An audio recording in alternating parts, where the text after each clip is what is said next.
السلام علیکم، آپ دیکھ رہے ہیں اردو نیوز نیٹ ورک، میں ہوں علی سرور۔ سب سے پہلے ہیڈ لائنز۔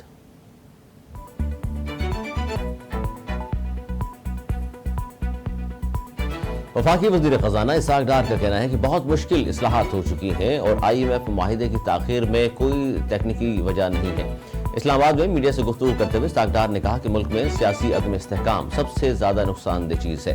حکومت اب تک معیشت میں جدوجہد کر رہی ہے۔ وفاقی وزیر خزانہ اسحاق ڈار نے کہا یہ بہت بڑا مشکل فیصلہ تھا کہ گزشتہ حکومت کو چلنے دیں اور تباہی ہو جائے یا پھر فیصلہ لیا جائے۔ پھر سب جماعتوں نے مل کر فیصلہ کیا کہ سیاست ہوتی رہتی ہے۔ PDM کی تمام جماعتوں نے لبیک کہا تو ہم نے ذمہ داری لے لی۔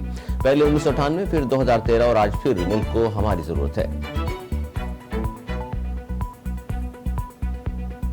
صوبائی وزیر اطلاعات سندھ شرجیل انعام میمن نے کہا کہ چیئرمین PTI نے برطانوی نشریاتی ادارے کو انٹرویو دیتے ہوئے ایک بار پھر ریاست پر حملہ کرنے کی دھمکی دی۔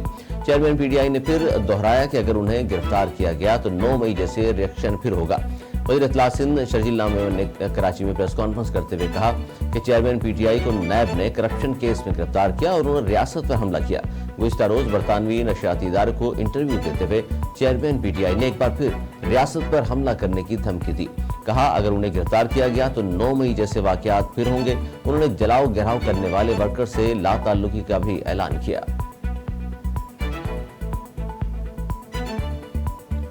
9 مئی کو GHQ راولپنڈی پر حملہ کرنے والے شرپسندوں کے ایک اور سرغنہ کی شناخت ہو گئی۔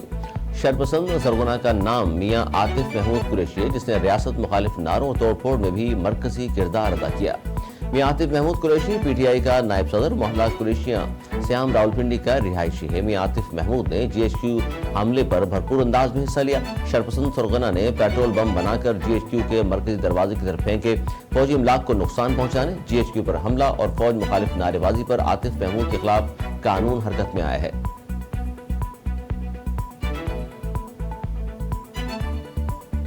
وزیراعظم شہباز شریف 2 روزہ سرکاری دورے پر ترکیہ پہنچ گئے ہیں۔ وزیراعظم صدر رجب طیب اردوان کی حلف برداری کی تقریب میں شرکت کریں گے۔ وزیراعظم ترکیہ میں سرمایہ کاروں اور بزنس مین کمیونٹی سے بھی ملاقات کریں گے۔ وزیراعظم نے کہا کہ ترکیہ کے ساتھ باہمی کثیر الجہتی تعلقات کے لیے کوشاں ہیں۔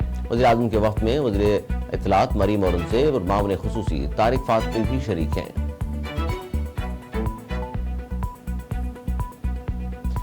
اوگرا نے گیس کی قیمت میں 50% تک ہوش رفع اضافے کی منظوری دے دی ہے۔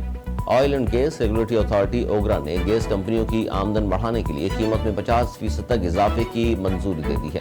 اوگرا نے سوئی نادرن اور سوئی صدرن گیس کمپنی کی ریونیو ضروریات پوری کرنے کی منظوری دیتے ہوئے صارفین کے لیے گیس کی قیمت 50% تک بڑھانے کی منظوری دے دی ہے۔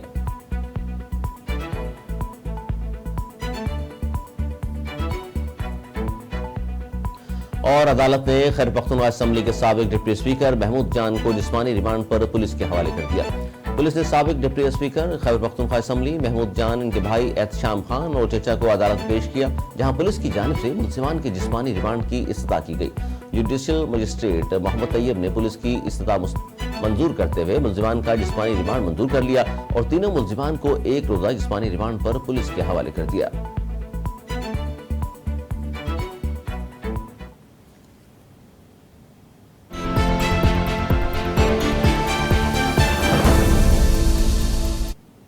نیوز اسٹوڈیو سے فی الحال اتنا ہی۔ مزید نیوز اپڈیٹس کے لیے دیکھتے رہیے